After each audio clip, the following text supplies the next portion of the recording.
사랑하는 스카이업 가족 여러분, 오늘은 종료주일 팜 선데이입니다.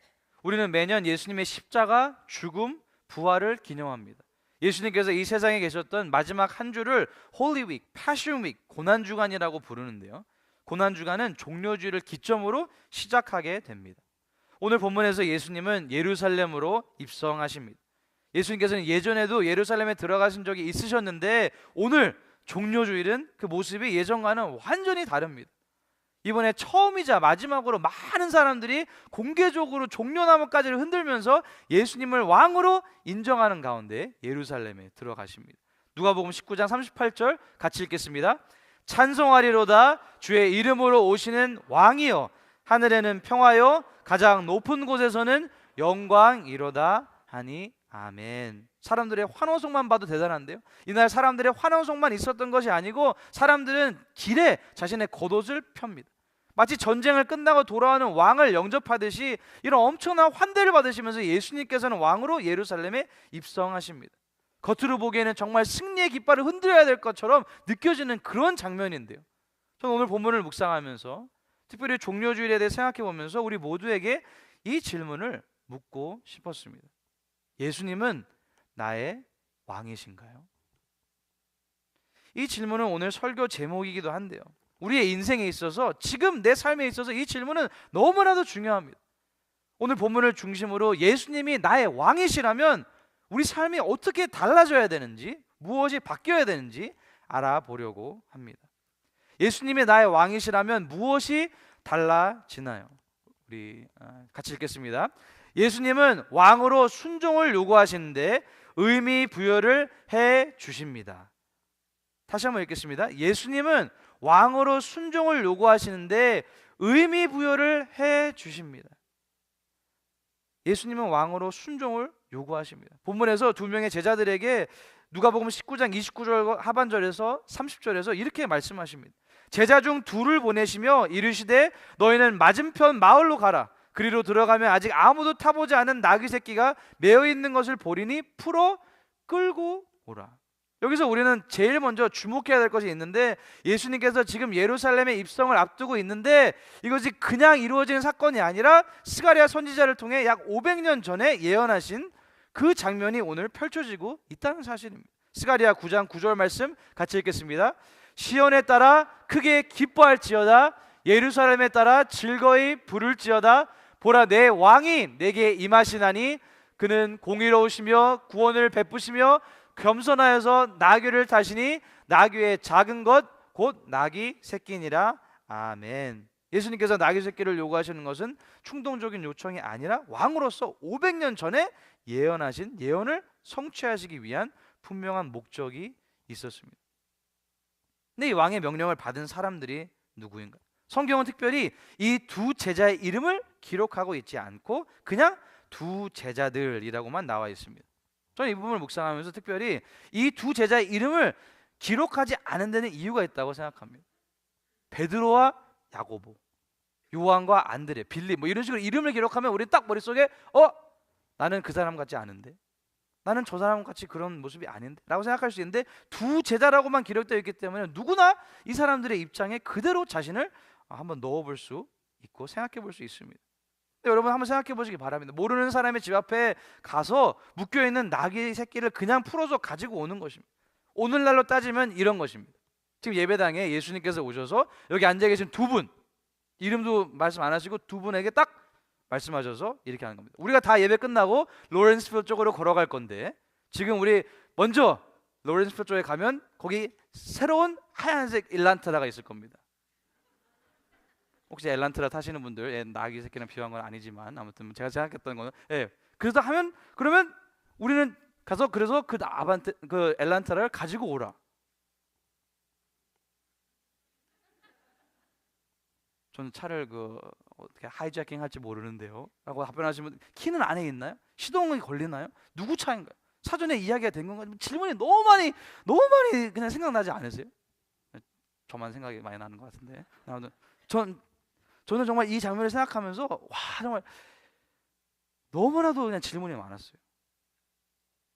심지어 만약에 저였으면 예수님 그 훔쳐오라는 말씀은 아니시죠?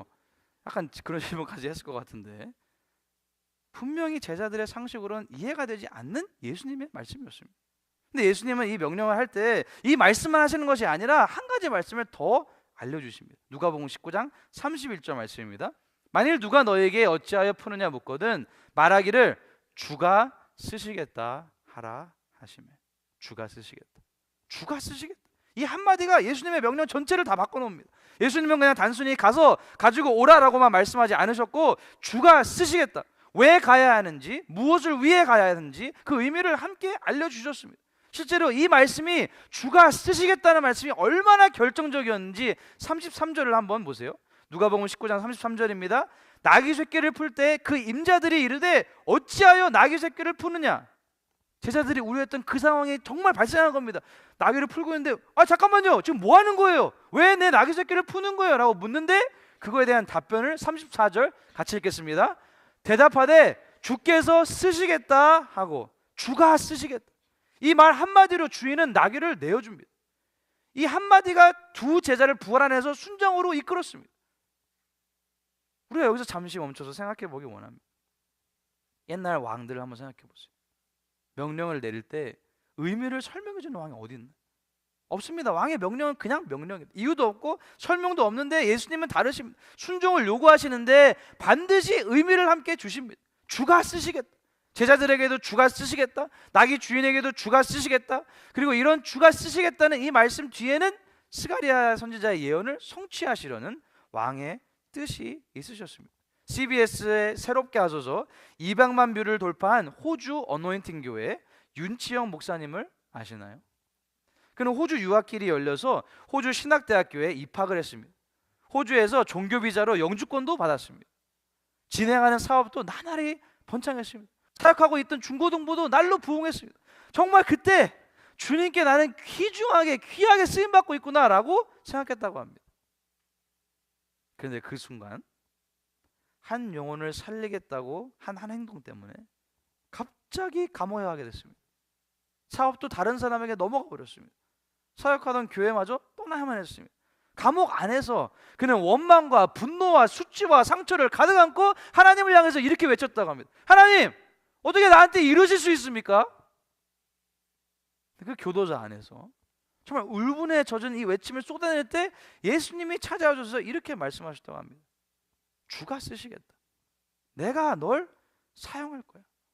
결국 윤치영 목사님은 그의 이야기를 주가 쓰시겠다라는 책으로 출판하게 되었습니다. 그리고 이 책에서 이렇게 고백하고 있습니다. 저는 이 책을 통해 어렵고 힘들었던 시절 앞이 보이지 않고 깜깜했던 저의 아픈 시간 속에서도 늘 함께 하셨던 하나님을 소개하고 싶었습니다. 사람들은 나를 버리고 어떻게 되든 관심도 없고 주목해서 보지도 않았지만 그럴 때도 외로움의 동굴에서 절망의 벼랑 끝에서 깊은 감옥에서 나를 건져주신 하나님, 나를 안아주시고 위로해 주시고 고쳐주시고 사명을 주셔서 하나님을 증거하고 하나님의 사랑과 복음을 전하는 도구와 통로로 쓰신 그 하나님을 증거하고 싶었습니다. 그 하나님의 손에 온전히 붙들리기만 하면 아무리 어려운 상황과 현실 속에서도 주님께 쓰임받는 존귀한 삶을 살아갈 수 있다는 용기와 격려를 전해드리고 싶었습니다. 주가 쓰시겠다. 사랑하는 숟가락 가족 여러분, 이것이 바로 왕 대신 예수님께서 일하시는 방식입니다. 예수님은 의미를 주심으로 순종을 이끄시는 왕이십니다. 예수님이 나의 왕이시라면 우리 삶에 허락하신 모든 일에도 반드시 의미가 있습니다. 매일 똑같은 직장생활, 반복되는 하루하루, 답답한 현실, 변하지 않는 가정을 볼 수 있습니다. 감당하기 힘든 고통 속에서 아무런 의미가 없다고 느껴지는 바로 그 순간에 예수님이 진정 나의 왕이시라면 주가 쓰시겠다 하는 음성을 반드시 들려주실 것입니다. 이해할 수 없는 직장에서의 문제 앞에서 주가 쓰시겠다. 나의 삶에 갑작스럽게 찾아온 고통 앞에서 주가 쓰시겠다. 반복적인 일상에서 아무런 의미를 찾지 못할 때 주가 쓰시겠다. 자녀들을 위해 기도하는데 변화되지 않는 자녀를 바라볼 때 주가 쓰시겠다. 예수님이 진정 나의 왕이시라면 아무리 보잘것없는 나의 인생을 보시고 주가 쓰시겠다라고 말씀하시는 줄로 믿으시기 바랍니다. 왕이신 예수님의 음성을 듣고 그 안에서 삶의 의미와 목적을 찾으실 수 있기를 예수님의 이름으로 축복합니다. 예수님은 왕으로 무엇을 하시나요? 같이 읽겠습니다. 예수님은 우리 인생을 아주 섬세한 부분까지 연출하십니다. 전 영어로 이 단어를 굉장히 의도적으로 넣었는데 Jesus orchestrates every detail of your life. orchestra. 지휘자님 제가 틀리면 알려주세요. 근데 이제 저는 이제 지휘를 잘 해본 적도 없고 못하는데 이 지휘자님들은 오케스트라를 이렇게 연주하실 때 이 소리가 다 들린대요. 근데 갑자기 삑 소리가 나면 들리고 여기도 들리고 여기도 전 하나도 안 들리고 은혜로운 찬양밖에 안 들리는데 예수님께서는 우리의 인생을 섬세한 부분까지 다 듣고 계시고 연출하고 계시는 거예요. 제가 본문을 통해서 정말 보여드리기 원합니다. 본문을 연구하면서 제가 이번에 너무나도 감탄받았어요. 와, 이렇게까지 하나님께서 다 준비하셨구나. 하나하나 디테일을 다 하나님께서 예비하셨구나. 보면서 정말 너무 신기했는데 예수님께서는 갑자기 나귀 새끼를 가지고 오라고 명령하신 것이 아니고 예루살렘에 들어가실 때 사람들도 우연히 갑자기 길을 가다가 호산나 다윗의 자손이여 이렇게 한 게 아닙니다. 모든 것을 예수님께서는 왕으로 다 디테일하게 준비시키셨는데 우리가 살펴봤듯이 종려주일에 대한 예수님의 나귀를 타고 가시는 입성은 500년 전 스가랴 선지자를 통해 이미 예언이 되었죠. 근데 이것뿐이 아니에요. 예수님을 영접했던 사람들도 예수님을 왕으로 메시아로 영접할 만한 충분한 이유가 있었던 사람들이었습니다. 누가복음 19장 37절 하반절을 쉬운 성경으로 같이 읽겠습니다. 모든 제자들이 기뻐하며 큰 소리로 하나님을 찬양하였습니다. 그것은 이들이 여러 가지 기적을 목격했기 때문입니다. 도대체 어떤 기적을 목격했나? 누가복음 19장 29절을 보시면 벳바게와 베다니라는 지명이 나오는데 여기에 나오는 베다니는 예수님께서 죽은 나사로를 살리신 장소입니다. 불과 며칠 전에 나사로가 죽었습니다. 사람들은 그의 시체를 쌓아서 무덤 안에 넣었습니다. 무려 3일이 지났습니다. 예수님께서는 무덤 앞에 오셔서 돌을 옮기시라고 말씀하시고 3일 동안 무덤에서 그 시체가 썩은 냄새가 나는데 예수님께서 이렇게 말씀하십니다. 요한복음 11장 43절 중간 부분입니다. 나사로야 나오라. 그랬더니 어떻게 되나요? 44절을 쉬운 성경으로 다 같이 읽겠습니다. 죽은 사람이 밖으로 나왔습니다. 그의 손과 발은 천으로 감겨져 있었으며 얼굴도 천으로 둘러싸여 있었습니다. 예수님께서는 사람들에게 천을 풀어주어 다니게 하여라 하고 말씀하셨습니다. 아멘. 예수님께서는 죽었던 나사로를 살려주셨습니다. 베다니에 있던 모든 사람들은 이 기적을 두 눈으로 똑똑히 직접 봤던 것입니다. 나사로가 죽는 것도 봤고 3일 동안 무덤에 갇혀있는 것도 봤고 예수님께서 무덤 앞에 나사로를 부르셔서 죽은 사람이 온몸에 천이 감긴 채로 걸어 나오는 그 장면을 봤습니다. 그러니까 이 사람들은 예수님을 왕으로 영접하지 않을 수가 없었습니다. 마태복음 21장 9절 중간 부분 같이 읽겠습니다. 호산나 다윗의 자손이여 찬송하리로다 주의 이름으로 오시는 이여 가장 높은 곳에서 호산나 하더라. 아멘. 호산나의 의미는 우리를 구원하소서. Save us, save us now 인데요. 죽은 자를 살리고 수많은 기적을 행하신 예수님을 왕으로 인정한 사람들은 이렇게 외치지 않을 수가 없었습니다. 요한복음 12장 11절에도 이렇게 기록되어 있습니다. 같이 읽겠습니다. 나사로 때문에 많은 유대인이 가서 예수를 믿음이러라. 아멘.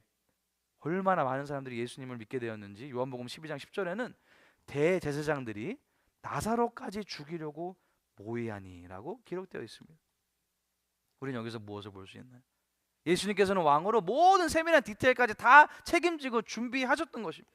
우연이 된 것은 하나도 없습니다. 나귀 새끼도 그렇고 베다니에 나온 백성들의 마음도 그렇고 모든 것이 다 완벽한 타이밍에 예수님이 예루살렘으로 왕으로 입성하실 수 있었습니다. 우리는 왕이라는 단어를 들으면 자동적으로 우리의 머리에 드라마나 영화에서 봤던 왕의 모습이 떠올립니다. 여러분 잘 모르겠지만 저는 사극을 좀 좋아하기 때문에 딱 왕하면 약간 전하하면서 딱 거기 딱 보좌에 앉아가지고 막 들라라 약간 이렇게 하는 막 그런 장면이 저는 저도 왕 연기하면 잘할 것 같은데 그런 모습이 떠오르는데 여기서 말하고 있는 예수님이 왕 되신 것은 차원이 완전히 다릅니다. 온 세상 우주 만물을 창조하시고 온 세상을 완벽하게 다스리고 계시는 왕이신 것입니다. 우리의 인생을 시작부터 끝까지 완벽하게 오케스트레이트 연출해 가지고 계십니다. 그러므로 우리가 기억해야 될 것은 하나님의 완벽한 연출, 하나님의 각본을 끝까지 신뢰해야 되는 것입니다. 왜냐하면 우리는 우리 인생을 토막토막밖에 보지 못하죠. 하나님은 우리 인생을 전체를 연속적으로 보시고 계시는 하나님이시기 때문입니다. 강정훈 목사님은 41세 41살에 젊은 나이에 골수암으로 아내를 떠나보냈습니다. 그리고 그는 이런 책을 썼습니다. 내게 왜 이러세요? 41세. 책 내용을 잠시 소개해드리기 원합니다. 우리의 믿음을 성장시키려고 하나님은 때때로 아무런 설명 없이 보금자리를 어지럽히신다. 새끼들의 보금자리를 어지럽히는 어미 독수리처럼 내 생에 무정하게 개입하신다. 독수리들은 절벽 위에 집을 짓는다. 그러다가 어느 날 느닷없이 어미새는 아무 설명도 없이 보금자리를 어지럽힌다. 새끼 새들을 입으로 물어 밖으로 떨어뜨려 버린다. 새끼 새는 당연히 살겠다고 날개를 퍼덕인다. 한 번도 퍼덕여 본 적이 없는 날개니 얼마나 힘이 들고 아플까. 그러면 어미새에게 불평할 것이다. 왜 이러냐고. 내가 무슨 잘못을 했기에 이렇게 힘들게 하냐고. 내가 이제 죽게 되었다고, 망하게 되었다고, 나에게 이렇게 하는 이유를 설명해 달라고 울부짖을 것이다. 어미새는 설명해 주지 않는다. 다만 새끼새가 추락할 것 같으면 잽싸게 아래로 내려가 물어갖고 올라와 제자리에 둔다. 이런 과정을 반복하다 보면 새끼새의 날개에 힘이 생긴다. 그러다 마침내 나는 법을 배운다. 푸른 하늘을 서서히 그리고 힘차게 날게 되었을 때 그제야 새끼새들은 부모의 마음을 안다. 그러니 인생은 끊어보지 말고 연속으로 이해해야 한다. 인생은 1회로 끝나는 단만극이 아니다. 연속극이다. 지금의 사건만을 끊어서만 생각하면 이해되지 않고 너무 억울한 부분이 많다. 나에게 왜 이런 일이 벌어졌을까? 원망만 하다 끝낼 수도 있다. 아내를 떠나보내고 상실감에 빠졌을 때 어머니는 그렇게 탄식했다. 왜 너냐? 너는 교회밖에 몰랐는데. 믿음이 없었던 눈으로 인생을 토막으로 보니까 이런 말이 나온다. 그러나 인생을 토막으로 끊지 말고 연속으로 보면 이해가 가고 소망이 생긴다. 사랑하는 슈카로 가족 여러분, 만약에 예수님께서 나의 삶의 왕이시라면, 예수님께서 왕으로서 종려주일의 모든 일을 세밀하게 조율될 수 있도록 역사하셨다면, 500년 전에 예언하시고 나귀 새끼를 준비하시고 군중의 마음을 준비시키고 완벽한 타이밍을 맞추셨다면 우리의 인생도 연속적으로 완벽하게 세밀하게 조율하고 계시는 줄로 믿으시기 바랍니다. 도저히 이해가 되지 않는 상황을 경험하고 계신가요? 우연으로 여겨지거나 불공평하게 생각되거나 갑자기 발생한 일처럼 느껴지는 부분이 있으시나요? 새로운 직장을 구하기 위해 계속해서 기다리는데 면접이 될 것 같은데 계속 떨어지고, 병원에서 하늘이 무너지는 것 같은 진단을 받고, 하루하루 더 이상 살아갈 힘이 없을 정도로 무기력하고 우울하고 슬픈 그 순간에, 사실 이런 상황을 지나게 되면 하나님께서 내 인생을 섬세한 부분까지 연출하신다는 이 말이 이해가 되지는 않습니다. 목사님, 하나님이 섬세한 부분까지 연출하신다고요? 그럼 제 인생은 왜 이래요? 하나님의 얼굴을 돌리신 것처럼 아무 응답이 없고 세상이 무너지는 것 같고 다른 사람의 기도는 다 듣고 계시는 것 같은데 내 기도만 안 들으시는 것 같다면, 나만 잊으신 것 같다면, 바로 이런 경우에 우리는 종려주일의 메시지를 통해 다시 한번 깨달아야 합니다. 하나님께서는 하나님의 계획을 우리가 알든지 모르든지 이루어 가고 계십니다. 섬세하게 모든 디테일을 완벽하게 보시면서 연출해 가고 계십니다. 우리는 하나님의 계획을 다 알 수도 없고 볼 수도 없습니다. 사랑하는 슈카로 가족 여러분, 종려주의를 완벽하게 연출하신 하나님께서 오늘 저와 여러분의 인생도 완벽하게 다스리고 계시는 동일한 하나님이신 줄로 믿습니다. 하나님께서 말씀을 통해서 우리를 얼마나 우리를 끔찍하게 사랑하시고 지켜보고 계시는지 몇 가지 성경 구절만 보여드리기 원합니다. 우리의 이름을 손바닥에 새기셨습니다. 이사야 49장 16절 같이 읽겠습니다. 내가 너를 내 손바닥에 새겼고, 누가복음 12장 7절 상반절입니다. 너희에게는 심지어 머리털까지도 다 세신 바 되었나니. 시편 139편 2절과 3절입니다. 주께서 내 앉고 일어서심을 아시고 멀리서도 나의 생각을 밝게 아시오며 나의 모든 길과 내가 눕는 것을 살펴보셨으므로 나의 모든 행위를 익히 아시오니. 시편 139편 16절 현대인의 성경입니다. 같이 읽겠습니다. 주는 내가 태어나기도 전에 나를 보셨으며 나를 위해 작정된 날이 하루도 시작되기 전에 그 모든 날이 주의 책에 기록되었습니다. 아멘. 단 몇 개의 성경 구절들만 찾아봤습니다. 근데 여기서 무엇을 알 수 있는? 하나님께서 얼마나 우리 삶을 섬세하게 다스리시는지, 우리의 모든 인생을 연출하시는 진정한 왕이시라는 사실을 알 수 있습니다. 그렇다면 우리의 삶에는 변화가 생겨야 돼요. 우리는 더 이상 두려워할 필요가 없습니다. 걱정할 필요도 없습니다. 하나님께서 오늘 종료주일에 모든 일들을 섬세하게 연출하셨다면 나의 인생도 동일한 방법으로 인도하고 계시는 줄을 믿으시기 바랍니다. 예수님이 나의 왕이시라면 나는 어떻게 반응해야 하나요? 같이 읽겠습니다. 예수님을 왕으로 인정할 때 우리는 가진 것을 내려놓을 수 있습니다. 오늘 본문에서 가장 감동적인 장면 중에 하나는 35절과 36절입니다. 누가복음 39장 35절과 36절 말씀입니다. 그것을 예수께로 끌고 와서 자기들의 겉옷을 나귀 새끼 위에 걸쳐놓고 예수를 태우니, 같이 읽겠습니다. 가실 때에 그들이 자기의 겉옷을 길에 펴더라. 여기서 사람들이 한 행동이 우리 눈에 들어오는데요, 자기의 겉옷을 벗어서 내려놓은 것입니다. 근데 그 당시 겉옷은 단순한 옷이 아니었습니다. 당시 문화에서 겉옷은 그 사람의 전부였습니다. 낮에는 입고 다니는 옷이었고 밤에는 덮고 자는 이불이었습니다. 그래서 구약 성경에서도 하나님께서는 가난한 사람의 겉옷을 담보로 잡았으면 해가 지기 전에 반드시 돌려주라고 명시되어 있습니다. 이만큼 겉옷은 생존과 직결된 소유물이었습니다. 사람들은 이렇게 소중한 겉옷을 주저없이 다 벗어서 길에 폈습니다. 나귀 등에 올려놨습니다. 왜 그랬을까? 예수님이 자신들의 왕이심을 인정했기 때문입니다.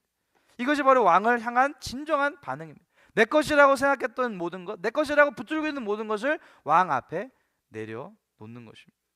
근데 이것이 얼마나 어려운지 우리는 잘 압니다. 우리가 가장 소중하게 여기는 것을 잘 내려놓지 못합니다. 그렇지 않나요? 나의 계획, 나의 꿈, 나의 방식, 나의 시간, 나의 돈, 나의 재능, 나의 관계, 내 것을 내려놓는다는 것은 결코 쉬운 일이 아닙니다. 일단 오늘 본문에서 많은 사람들이 겉옷을 내려놓을 수 있었던 이유가 무엇인가? 그것은 그들이 예수님을 알았기 때문입니다. 두 눈으로 예수님께서 행하시는 기적을 직접 봤기 때문입니다. 베다니에서 나사로가 살아나는 것을 봤고 수많은 기적을 직접 목격했습니다. 예수님이 어떤 분인지를 알았기 때문에 자신의 가장 소중한 것을 예수님의 발 앞에 내려놓는 것이 가능했던 것입니다. 우리가 여기서 주목해야 될 부분이 있는데, 아무에게도 겉옷을 벗으라고, 내려놓으라고 명령하지 않았다는 사실입니다. 겉옷을 길에 펴시오, 왕이 지나갑니다, 겉옷을 펴시오, 아무도 말하지 않았습니다. 예수님도 말하지 않으시고 제자들도 그 누구도 시키지 않았습니다. 모여있던 사람들은 자발적으로 자신이 가장 소중하게 생각했던 겉옷을 내려놓았던 것입니다. 이것이 예수님을 왕으로 생각한 반응입니다. 억지로 내려놓는 것이 아니라 왕이 누구신지 알기 때문에 자연스럽게 흘러나오는 반응인 것입니다. 2차 세계대전 당시 유럽에서 수십만 명의 유대인들이 학살되던 그 시절, 코리 텐 부음이라는 네덜란드의 여성이 있었습니다. 그녀의 가족은 자신의 집 다락방에 유대인들을 숨겨주다가 결국 발각되어 강제 수용소로 끌려가게 됩니다. 그 과정에서 그녀의 아버지와 언니 베시는 수용소에서 세상을 떠났습니다. 근데 그녀가 수용소에서 가장 힘들었던 것은 추위도 아니고 배고픔도 아니라고 합니다. 제일 힘들었던 것은 독일 간수들을 향한 분노와 증오였습니다. 전쟁이 끝난 후 그녀는 독일을 다니면서 하나님의 용서를 전하는 집회를 열었습니다. 근데 어느 날 집회가 끝나고 한 남자가 그녀에게 손을 내밀었습니다. 근데 그는 라벤스부르크의 수용소 간수였습니다. 특별히 자신의 언니를 성폭행하고 비참하게 죽인 수용소의 간수였습니다. 사진을 보시면 간증 속에서 길에서 우연히 마주친, 죄송합니다, 그놈이라고 나와 있죠. 이 남자는 이 용서를 말하고 있는 코리 텐 부음을 찾아가서 웃으면서 이렇게 말했다고 합니다. 당신이 전한 용서의 메시지 정말 감사합니다. 저는 하나님께 용서를 구했습니다. 당신도 저를 용서해 주실 것이죠 하고서 손을 이렇게 내밀었는데, 만약 여러분이라면 용서하실 수 있으시겠어요? 친언니를 성폭행하고 비참하게 죽인 수용소 간수입니다. 코리 텐 부음도 그 순간을 생각하면 이렇게 고백합니다. 그 남성의 손을 잡는 것은 제 인생에서 가장 힘든 일이었습니다. 그녀는 그때 이렇게 기도했다고 합니다. 예수님, 저는 이 손을 잡을 수가 없습니다. 하지만 당신이 나를 통해 잡아 주십시오. 그리고 그녀는 그 손을 잡았다고 합니다. 그녀가 그 손을 잡을 수 있었던 이유는 단 하나였는데요, 바로 예수님이 그녀의 왕이셨기 때문입니다. 코리텐 부부는 자신의 인생의 진정한 왕이셨던 예수님의 발 앞에 자신의 모든 분노와 증오, 자신의 모든 감정이라는 겉옷을 벗어서 예수님 앞에 내려놓을 수 있었던 것입니다. 사랑하는 숟가락 가족 여러분, 예수님이 진정으로 나의 왕이신가요? 그렇다면 나는 오늘 무엇을 왕 대신 예수님의 발 앞에 내려놓아야 할까요? 어쩌면 내가 꼭 이루어야 한다고 붙들고 있는 나의 계획일 수도 있습니다. 어쩌면 절대 용서할 수 없다고 마음속에 쌓아놓은 상처일 수도 있습니다. 어쩌면 나의 미래에 대한 두려움과 불안일 수도 있습니다. 어쩌면 내가 가장 소중하게 여기는 나의 자녀, 나의 사업, 나의 건강일 수도 있습니다. 근데 누가복음 19장 40절을 우리가 같이 읽겠습니다. 대답하여 이르시되 내가 너희에게 말하노니 만일 이 사람들이 침묵하면 돌들이 소리 지르리라 하시니라. 아멘. 바리새인들이 예수님한테 말한 거예요. 예수님, 제자들 좀 막아주세요. 이 사람들 좀 막아주세요. 말도 안 되는 소리 외치고 있습니다. 예수님이 무슨 왕이에요? 예수님이 내가 말하는데 만약 이 사람들이 침묵하면 돌들이 소리 질 겁니다. 무슨 말이에요? 예수님은 온 우주 만물을 다스리시는 영원한 왕이시라는 사실입니다. 사람들이 입을 다물면 돌들이 소리를 지를 만큼 이 온 우주가 예수님이 왕이시라는 것을 소리칠 만큼 예수님의 왕 되시면 그 어느 누구도 그 어느 것도 막을 수가 없습니다. 이런 영원하신 왕이 오늘 저와 여러분의 인생에 왕이 되기를 원하십니다. 종려주일 군중들은 예수님 앞에 겉옷을 내려놨습니다. 우리는 각자의 자리에서 무엇을 내려놓아야 할까요?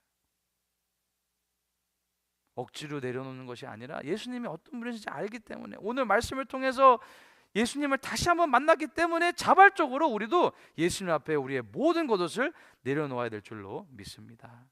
말씀을 정리하겠습니다. 예수님이 나의 왕이시라면 무엇이 달라지나요? 같이 읽겠습니다. 예수님은 왕으로 순종을 요구하시는데 의미 부여를 해 주십니다. 주가 쓰시겠다. 주가 쓰시겠다. 두 번째 질문 같이 읽겠습니다. 예수님은 왕으로 무엇을 하시나요? 같이 읽겠습니다. 예수님은 우리 인생을 아주 섬세한 부분까지 연출하십니다. 마지막 질문입니다. 예수님이 나의 왕이시라면 나는 어떻게 반응해야 되나요? 같이 읽겠습니다. 예수님을 왕으로 인정할 때 우리는 가진 것을 내려놓을 수 있습니다. 아멘. 이번 종료주의를 기점으로 우리 삶에 예수님이 진정한 왕으로 다시 한번 자리 잡을 수 있기를 예수님의 이름으로 축복합니다. 우리 다 같이 일어나셔서 결단 찬양을 하나님 아버지께 올려드리시겠습니다. 예수 우리 왕이여 이곳에 오소서, 보좌로 주여 임하사 찬양을 받아 주소서.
예수님이 나의 왕이신가? 지금 어떤 아픔 때문에, 어떤 두려움 때문에, 어떤 문제 때문에 힘들어하고 계신가? 주가 쓰시겠다, 주가 쓰시겠다는 예수님의 음성에 귀를 기울 수 있도록 함께 기도하기 원합니다. 종려주의를 완벽하게 구현해내신 예수님은 저와 여러분의 이름을 손바닥에 새기시고 우리의 머리카락 숫자까지 다 세고 계시고 우리의 모든 삶을 지켜보고 계시는 분이십니다. 우리가 주님을 온전히 신뢰할 수 있도록 함께 기도하기 원합니다. 아직까지 무엇을 내려놓지 못하셨나요?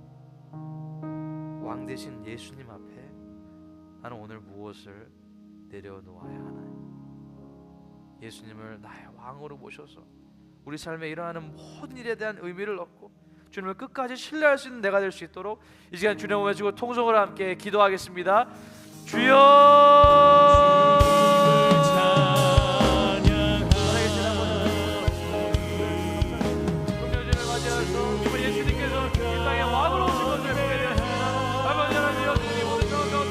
아버지 우리가 이해하지 않는 그런 우리를 요구하실 때 오히려 주님께서 주가 쓰시겠다라고 말씀하시니 감사드립니다. 아버지 오늘 어려움 앞에서 오늘 두려움 앞에서 아버지 이야기하는 시간 앞에서 주가 쓰시겠다는 주명을 듣고 기억하셔서 우리 마음판에 새겨주시고 들려주시옵소서. 나의 진 아버지 우리 인생을 완벽하게 올케스트라고 계시고 성취한 부분까지도 아버지 하나님께서 연출하고 계심을 감사드립니다. 아버지 우리가 보지 못하고 알지 못할지라도 아버지의 몸속으로 보시더라도 아버지의 우리의 인생을 연속적으로 완벽하게 공개질 하시는 바라고 있는 하나님을 아버지 하나님을 신뢰하면서 즐거워하시고 역사하여 주시고 힘과 소망을 부어주시옵소서.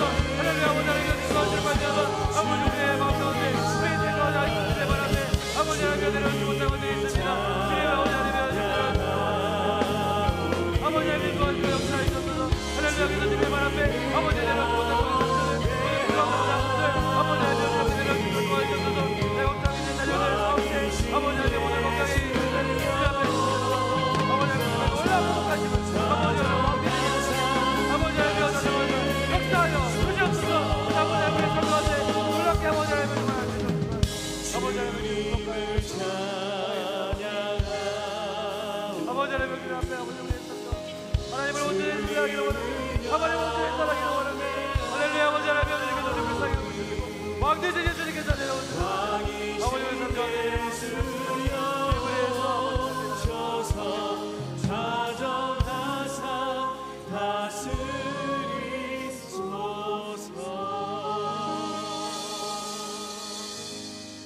사랑과 은혜가 풍성하신 아버지 하나님, 이번 종려주일 예수님께서 왕으로 예루살렘에 입성하시던 그날의 감격을 말씀을 통해 다시 한번 깨닫게 해주셔서 감사드립니다.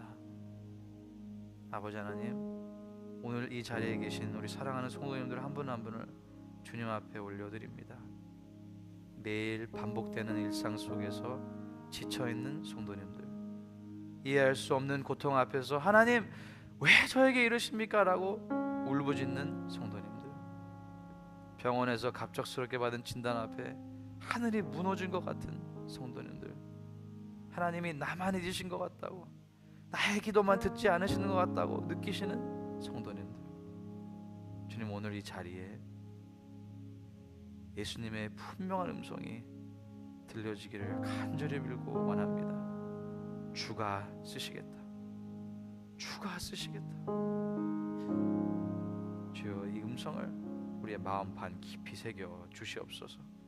500년 전에 이미 종려주의를 준비하셨던 하나님, 나귀 새끼 하나까지 군중의 모든 마음까지 섬세하게 준비하셨던 하나님께서 오늘 이 자리에 있는 우리 모두를 향해서도 동일하게 말씀하시고 준비하고 계신 줄로 믿을 수 있도록 도와주시옵소서.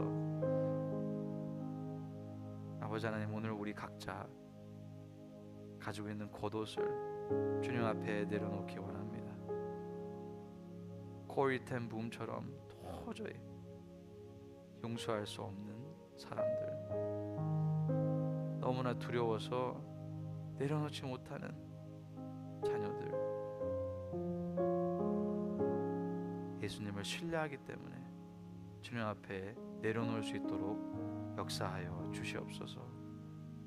예수님, 우리의 모든 계획을 주님 발 앞에 내려놓습니다.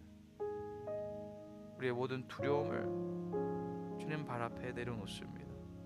내 안에 아직까지도 남아있는 모든 분노, 상처들을 내려놓습니다. 내가 가장 소중하게 붙들고 있던 모든 것들을 왕 되신 예수님의 발 앞에 내려놓을 수 있도록 주여 우리 모두를 도와주시옵소서. 예수님, 주님께서 가신 십자가의 길을 이번 한 주 동안 우리가 묵상하고 함께 결단하고 주님의 십자가를 함께 동참하는 고난주간 저녁 집회 가운데 함께 하시기를 간절히 빌고 원합니다. 이번 종료주일을 기점으로 그래서 우리 각자의 삶에서 예수님을 진정 나의 삶의 왕으로 모시고 살아가는 감격을 다시 한번 회복할 수 있도록 역사하여 주시옵소서. 열의 하나를 감사의 예물을 주일 예물을 주님 앞에 올려드립니다. 주 주님을 향한 우리의 사랑이, 우리의 헌신과 우리의 온 삶이 주님 앞에 연락되는 향기로운 예물이 되게 하여 주시옵소서. 한 주간을 살아가면서 저희들의 모든 삶이 예수 그리스도의 돌보심 가운데 풍성한 은혜를 경험하는 하루하루의 삶이 되게 하여 주시고, 모든 위험사고 질병 가운데 머리카락 하나 상하지 않도록 우리 사랑하는 성도님들과 저들의 가정, 자녀, 생업, 우리 교회를 지키시고 복 내려 주시옵소서. 이제는 우리 주 예수 그리스도의 은혜와 아버지 하나님의 놀라우신 사랑과 성령님의 충만하심이 온 마음 정성 다해 하나님을 찬양하고 예배한 사랑하는 모든 주의 자녀들, 저들의 가정, 범사, 우리 교회 위에 지금부터 영원토록 항상 함께 하시옵기를 우리 주 예수 그리스도 이름으로 간절히 축복하며 기도하옵나이다.